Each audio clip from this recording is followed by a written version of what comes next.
বাংলাদেশে ওসমান হাদি খুন হয় গত বছর 12ই ডিসেম্বর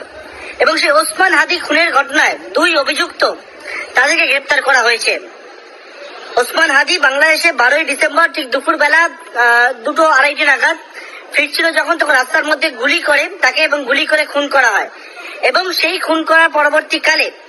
ইতিমধ্যে বাংলাদেশ উত্তাল হয়েছিল। সেই ঘটনার পরবর্তীকালে দুজনের খোঁজে যখন বাংলাদেশে তাদের খোঁজ শুরু হয়েছিল, তাদের খোঁজ পাওয়া যায়নি। পরবর্তীকালে তাদের সন্ধান দেওয়ার জন্য একেবারে যে বিষয়ে অ্যাওয়ার্ড ঘোষণা করা হয়েছিল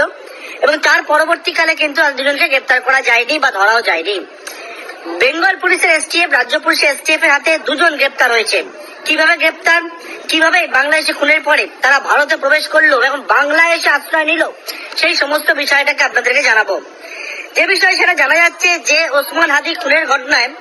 দুই অভিযুক্ত, তাদের খোঁজ যখন শুরু হয়েছিল তাদের নামে 50 লক্ষ টাকা পুরস্কার ঘোষণা করা হয়েছিল এবং যে বিষয়ে তাদের দুজনকে চিহ্নিত করা হয়েছিল, যে দুজনকে সেই দুজনের সম্পর্কে বিভিন্ন জায়গায় ছবি, সেই ছবিও কিন্তু দেওয়া হয়েছিল এবং তার পরবর্তীকালে সেই দুজনের কোনো খোঁজ পাওয়া যায়নি। বেঙ্গল পুলিশের এসটিএফ বা রাজ্য পুলিশের এসটিএফ তারা গতকালকে রাত্রিবেলা গোপন সূত্রে খবর পায় একটা, যে বনগাঁ সীমান্ত সেই জায়গায় দুজন বাংলাদেশি তারা অবৈধভাবে ভারতবর্ষে প্রবেশ করেছেন, প্রবেশ করে সেখান থেকে তারা রয়েছেন এবং সেই মতো সেই খবর পাওয়ার পর দুজনকে প্রথমে আটক করে। কিন্তু প্রথমে যারা জানতে পারেননি যে এরা কারা, তাদের দুজনকে আটক করার পর যখন জানতে পারেন বেঙ্গল পুলিশের এসটিএফ, কারণ ইতিমধ্যে তাদের ছবি সার্কুলেট করা হয়েছিল, বিভিন্ন জায়গায় জানানো হয়েছিল, সেখান থেকে জানা যায় যে এই দুজন আর কেউ না, এই দুজন হচ্ছে একেবারে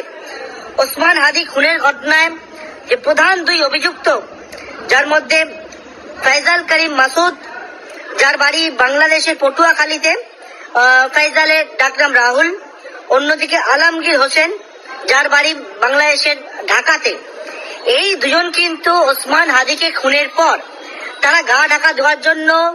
বেআইনি ভাবে অনুপ্রবেশ করে তারা ভারতবর্ষে চলে আসে এবং যেমনটা জানা যাচ্ছে ভারতবর্ষে প্রবেশ করার পর তারা কোথা থেকে প্রবেশ করেছিল, তারা হচ্ছে মেঘালয় থেকে, মেঘালয় সীমান্ত দিয়ে অবৈধভাবে ভারতে প্রবেশ করে, তারপর ভারতের বিভিন্ন স্থানে বিভিন্ন জায়গায় তারা গা ঢাকা দিয়েছিল। এর পরবর্তীকালে গতকালকে রাত্রেবেলা বনগাঁ সীমান্তে যখন গিয়ে পৌঁছায় পুলিশ এবং সেই জায়গায় বেঙ্গল পুলিশের এসটিএফ যাওয়ার পরবর্তীকালে একেবারে বনগাঁ সীমান্ত থেকে এই দুজনকে প্রথমে পাকড়াও করে এবং তাদেরকে জিজ্ঞাসাবাদ করার পর জানা যায় যে বনগাঁ সীমান্ত থেকে এই দুজন তারা কিন্তু আবারও বাংলাদেশে পালিয়ে যাওয়ার ছক কষেছিল এবং বেঙ্গল পুলিশের এসটিএফ এই দুজনকে